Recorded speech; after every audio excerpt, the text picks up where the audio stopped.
አሰላሙ አለይኩም ሰላም ወዶቼ እንዴት ናችሁ? ደህና ናችሁ አላችሁ? ፒስ ናችሁ? እኔ ያለሁላችሁ ይሄውላችሁ። ዛሬ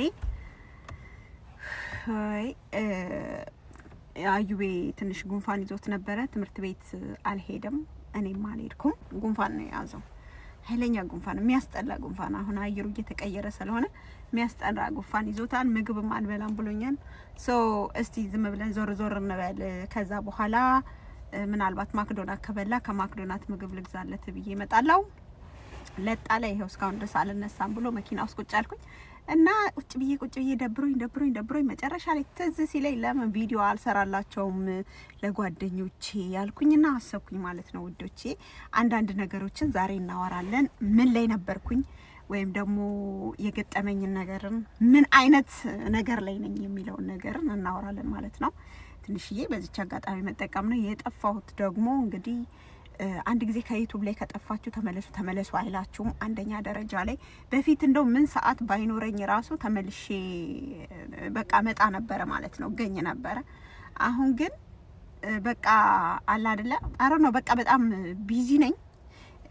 ከቢዚነቴም ብዛት ደግሞ ባገኘኋትም አጋጣሚ ለመምጣት ዩቲዩብ ደበረኝ ማለት ነው። አረ ነው በቃ ከጠፋችሁ እንደዚህ ነው የሚያደርጋችሁ በነገራችን ላይ።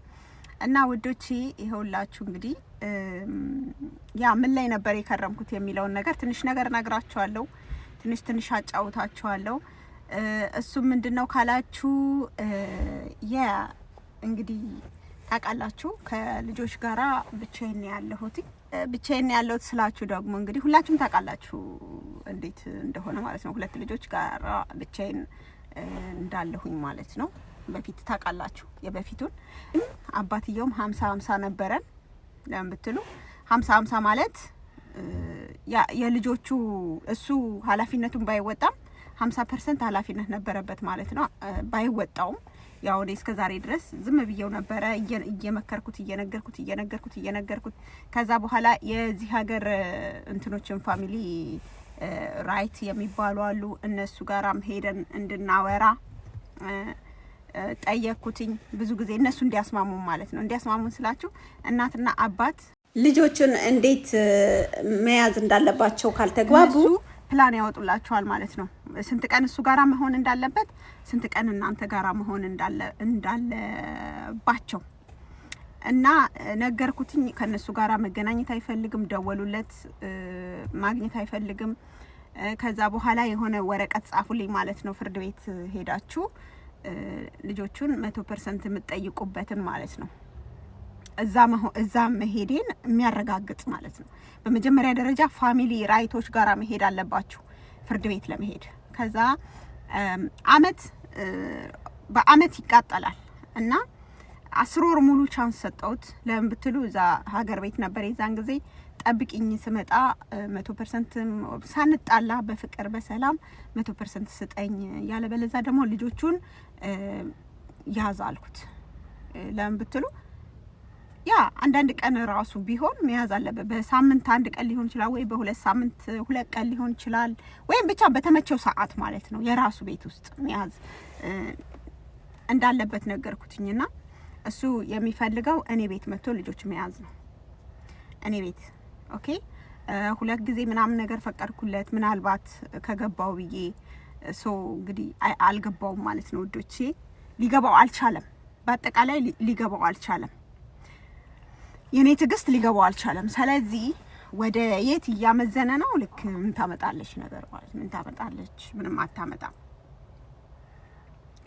ፋሚሊ ራይቶች ጋርም አትሄድም። እኔ እንደዚሁ እየተጫወትኩኝ እኖራለሁ። ከዛ ደግሞ ሌላ ደግሞ የአዩብ ይሄውላችሁ የሚሰጥ ሳንቲም አለ። እሱን እንኳን ያለ ምንም ርህራሄ ማለት ነው ጋይስ፣ ያለ ምንም ርህራሄ እኔ እያስኩኝ ይወስዳል ሳንቲሙን።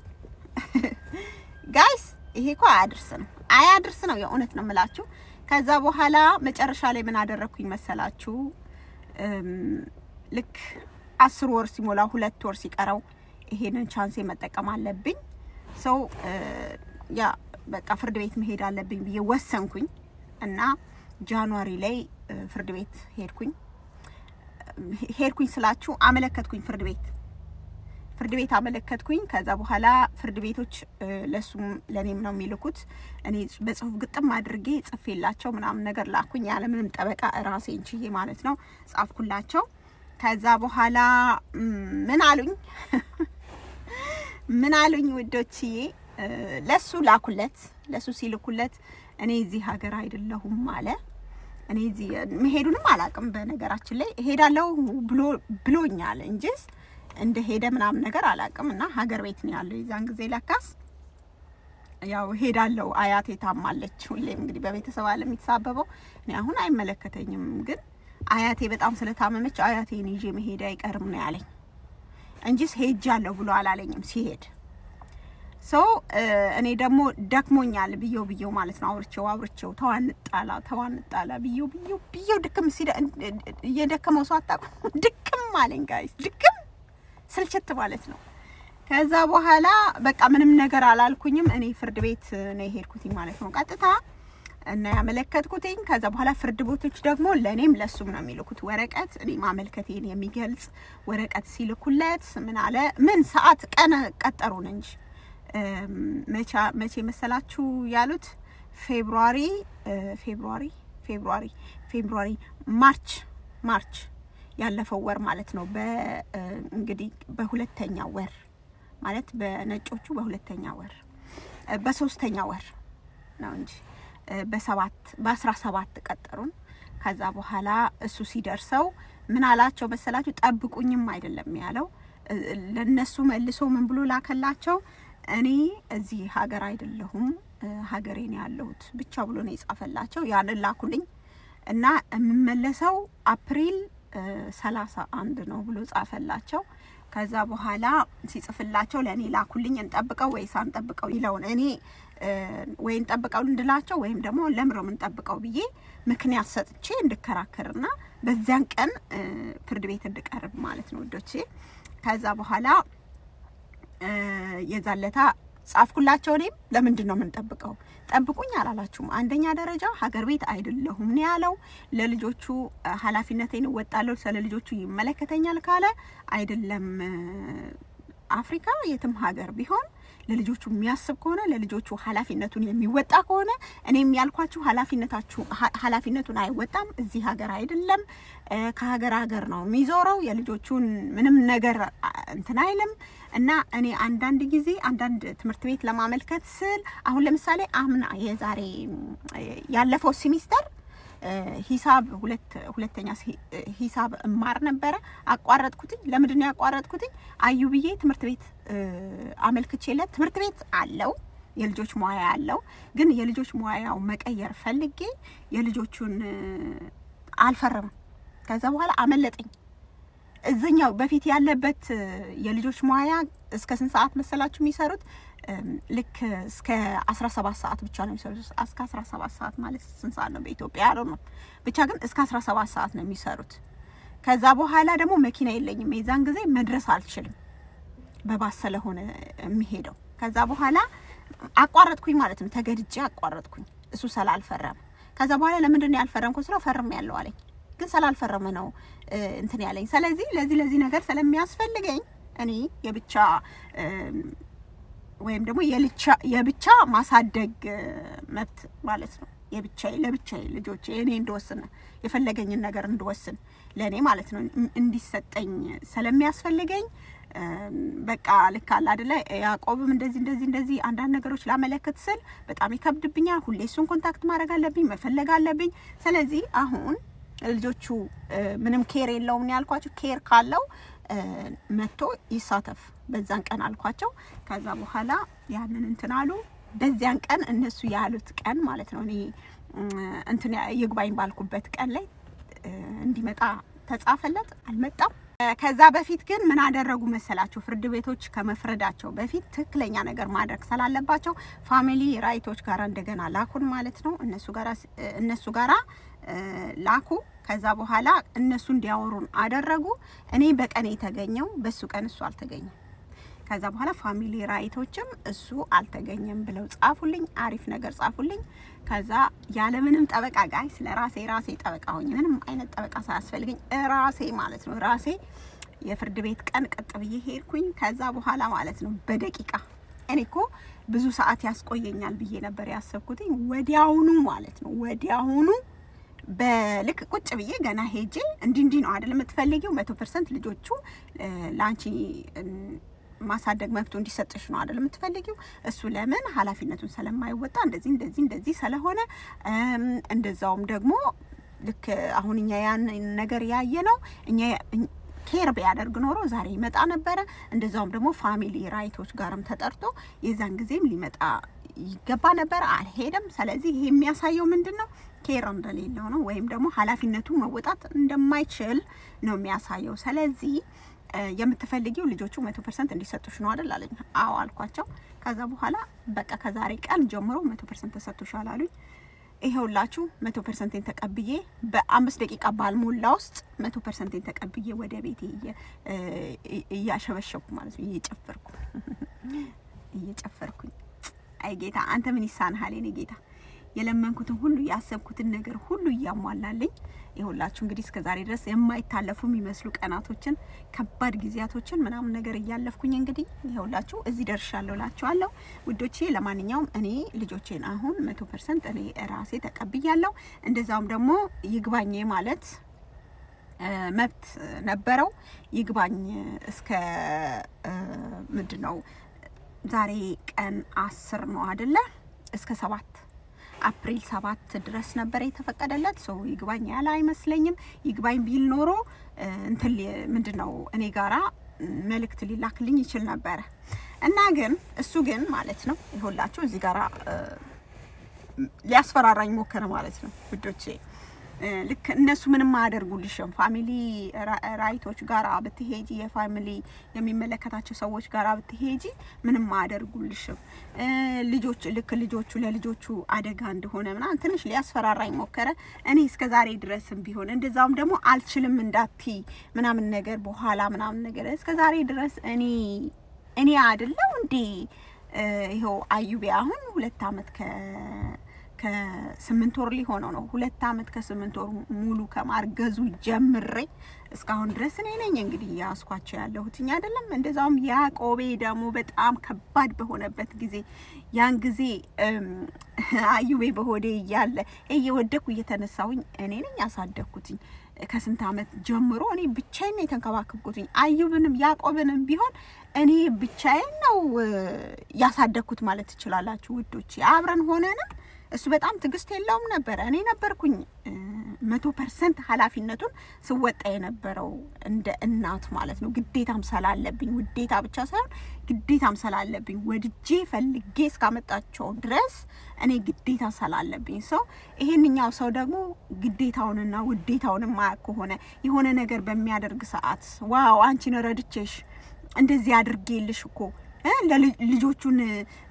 ልጆቹን መያዝ ባስፈለገሽ ጊዜ እንደዚህ ልጆቹን ይዤልሽ እኮ ጋይስ ለኔ ልጆቹን በሚሳት ለኔ ፌቨር ይሰራልኝ ወይም ደግሞ ለኔ ጥሩ ነገር ያደረገልኝ ነው። ኃላፊነት እንዳለበትና ግዴታ እንዳለበት አያውቅም ሰው። እንደዚህ አይነት አባት ደግሞ እንግዲህ ምንም አያደርግላቸው ማለት ነው ህይወታቸው ውስጥም ሆኖ። አሁንም ቢሆን ፍላጎቱ ካለው ይዛለሁኝ ከልጆቼ ጋራ ኮንታክት እንዲኖረኝ ይፈልጋለሁኝ ካለ እኔ አልከለክለውም። ግን ካሁን በኋላ ቢሆንም ኖሮ ማለት ነው ውዶቼ ማግኘት ከፈለገ ልጆቹን ማግኘት ይችላል። ግን እኔ ቤት አይደለም። በፊትም ያልኩትኝ እኔ ቤት አይደለም። እኔ ቤት ልክ ቅዳሜ እመጣለሁ ምንድነው አርብ እመጣለሁ፣ ከዛ ቅዳሜ ዛድራለሁ፣ እሁድ እመለሳለሁ። በሳምንት 2 ቀን እመጣለሁ። በሳምንት እመጣለሁ። አንቺ ጋር ነው ማርፈው እኔ ጋር ያደረ ማለት ነው። ይሄ እንዴት ነው የሚሆነው ጋይስ? በጣም በቃ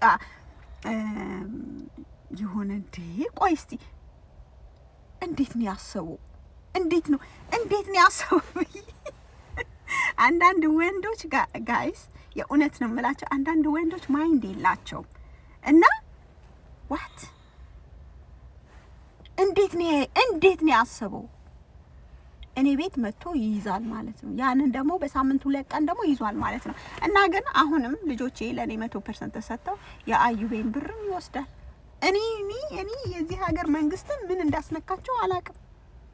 አሁን 12 ቀን አመልክቶ ነበር፣ አመለከትኩበት ያዛ አይደለም ብዬ ሰጥተውታል ሳየው። አሁን ደግሞ 14 ቀን አመልክቷል። አሁን ደግሞ የፍርድ ቤቱን ወረቀትን ስክሪንሹት አድርጌ አንድ ላይ አያይዤ ልክ ያለው። አሁንም እንግዲህ ከሰጡት የዚህ ሀገር መንግስት ብሎባቸው ነው ወይስ በሰላም ነው? እኔ የእውነት ነው የምላችሁ፣ እኔ በጣም በዚህ ሀገር መንግስት ራሱ በደል እየደረሰብኝ እየመሰለኝ ነው። እውነት ነው የምላችሁ። ለምን ብትሉ ሁሌ አመለክታለሁ፣ አሁን ብር ይሰጡታል። እኔ እያስኩኝ እኔ መስዋዕት እየከፈልኩኝ ከሁለት ልጆች ጋር ጋይስ ጭንቅላቴ እየተነቀለ ብር ይወስዳል። እንዴት ነው ምንድን ነው ያደረጋችሁ?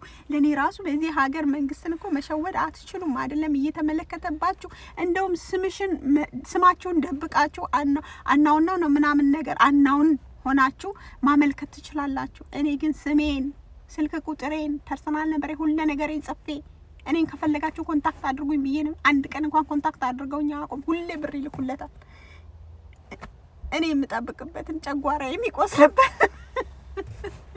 አሁን ከከፈሉ እነሱን ነው መከሳቸው። በነገራችን ላይ እሱን ሳይሆን ማለት ነው እንዲህ እኔ በጣም በደል መድሎ እየደረሰብኝ ነገር እየመሰለኝ ነው።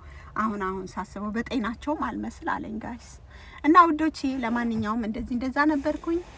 እንደዛውም እንግዲህ አሁን ይኸውላችሁ ያ ስራ ሰራለሁ፣ ትምህርት እማራለሁ። ራሴን በጣም ቢዚ ነኝ እና ባገኘኋት አጋጣሚ ደግሞ እየመጣሁኝ ከናንተ ጋራ በርቸስ ማለት ትፈልግ ነበረ። በፊት በቃ በጣም ከናንተ ጋራ መምጣት ማውራት ምን ማለት ፍላጎቱ ነበረኝ። አሁን ፍላጎቴ ሁሉ ጠፋ ጋይስ። ተረጋጋው መሰለኝ። ይኸውላችሁ አንድ አመት በጨመራችሁ ቁጥር እየተረጋጋችሁ ሃይምሮአችሁ እየበሰለ ነው የሚመጣውና በስዬ ነው መሰለኝ አርሬ ይሁን ከመብሰልም በዝቼ አርሬ ይሁን አላቅም። ይኸውላችሁ ምን እንደገጠመኝ አላቅም። እና ይኸውላችሁ ሶሻል ሚዲያ ቲክቶክ ላይ ይመጣለኝ። ቲክቶክ ላይ ደግሞ የ30 ሰከንድ ስለሆነ ችግር የለውም። ቲክቶክ ላይ ራሱን ላይፍ እገባለሁ ሁሌ እምላለሁ። ላይፍ እንዴት ሆኜ ነው ጋይስ? እና በጣም አመሰግናችኋለሁ። ለማንኛውም ግን አበረታቱኝ። የእውነት ነው የምላችሁ እንድመጣ ከፈለጋችሁ እና በዚህ ላይ ልክ ደግሜ ሞራሉ እንዲሰማኝና ደግሜ እንድመጣ ከፈለጋችሁ ላይክ አድርጉ። እንደዛውም ደግሞ ሼር አድርጉ፣ አበረታቱኝ። ከዛ በኋላ ልክ ደጋግሜ ልመጣ እችላለሁ ማለት ነው። ይኸውላችሁ እንግዲህ እስከዛሬ ድረስ በጠፋውበት ጊዜያቶች ውስጥ ይሄ ነገር ተከስቶ ነበረ። ጥሩ ነገር ተከስቶ ነበረ ለኔ አልহামዱሊላህ። አሁን ልጆቼን 100% እኔ ነኝ ያስኳቸው። ማንም ሰው አያስፈራራኝም። ማንም ሰው መጥቻ አድራለሁ የሚለኝ የለም። ልጆቹን አሳቦ ጋይስ እኔን ሰላም ነስቶኝ ነበር እና አሁን በቃ ቆርጬዋለሁ ማለት ነው። ከግንዱ ነው የቆረጥኩት። ይኸውላችሁ አንድ ነገርን ማለት ነው በጣም ትግስታችሁ ብዝት ሲልና ያ ሰው እናንተ ምንም እንዳልሆናችሁ አይነት ስሜት ሲሰማው እንደኔ እንደደረሰብኝ አይነት ነው የሚያደርጋችሁ ማለት ነው። የዛን ጊዜ ደግሞ እናንተ ማን እንደሆናችሁ ማሳየት አለባችሁ። ግን ታገሱ፣ ትግስት አድርጉ። ይኸውላችሁ ትግስት ማንንም አልገደለም።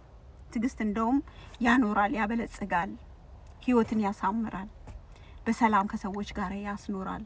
አንዳንድ ሰዎች ደግሞ ያ ነገር ያልገባቸው እንደዚህ አይነት ነገርን እንድትሄዱ ይገፏቸዋል ማለት ነው። እንድትከፉ ልክ መብታችሁን እንደዚህ ብላችሁ እስከ መጨረሻ ድረስ እንድትሄዱ ያደርጓቸዋል ማለት ነው። ውዶች እንግዲህ እንደዛ ነው የምላችሁ።